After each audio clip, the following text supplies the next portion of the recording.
Man United are in talks to extend the contracts of two of the elder statesmen in the squad, and that shows they will be flexible during this window.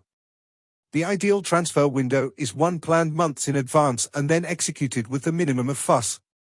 Players slated to leave do so, and the arrivals are boxed off early and efficiently, giving a manager a full squad to go through pre-season with. The presence of two major tournaments and the Olympics make that a slightly less pressing issue this summer, but those well-run clubs in the Premier League will already have drawn up a best-case window that they will hope to be congratulating themselves on come September. At Manchester United, they will have an idea in mind of how they want this window to go, but there are so many variables at Old Trafford they could have plans A to Z drawn up and still go off track at some point. It is a summer that is going to test the decision-making and the flexibility of the key hires made by Ineos. With just over a week to go until the window opens, there is no clarity on who United's manager will be and no start date for their chosen sporting director.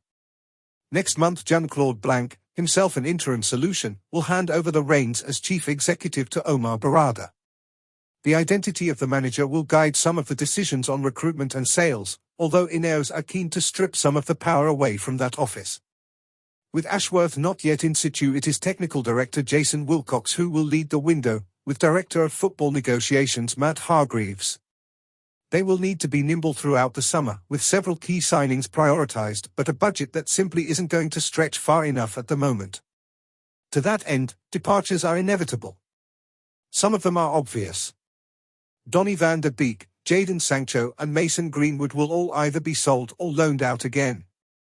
Others are dependent on offers coming in, and the fact only a handful of players in the squad are deemed untouchable is a hint of the flexibility United are prepared to show. That means players could leave later in the window if an attractive offer arrives.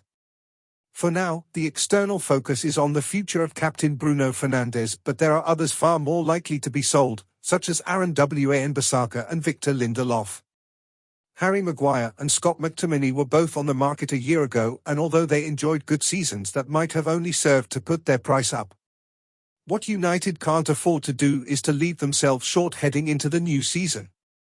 The injury crisis that decimated Erik ten Hag's squad during 2023-24 is a warning as to the unexpected events that can quickly derail the campaign. So the desire to keep 36-year-old Johnny Evans in the squad for one more year makes perfect sense.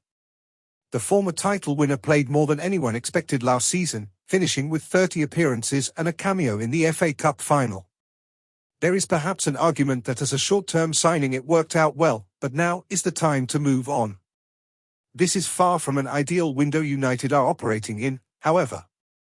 Raphael Varane has already left this summer, and Lindelof and Maguire could potentially follow. At least one new central defender will be signed, but that figure could rise if there are other departures. Having strength in depth to cope with any potential issues that arise makes sense. If offers start to flood in the final month of the window, then having Evans around will give United that flexibility they desire. As a short-term option, he has proven himself capable of filling in either in the team or on the bench. The Northern Ireland international might be back to fifth choice when the season starts. If United avoid the injuries that have blighted the season just gone, then he might not play as much. But for now, attempting to keep him in the squad makes perfect sense.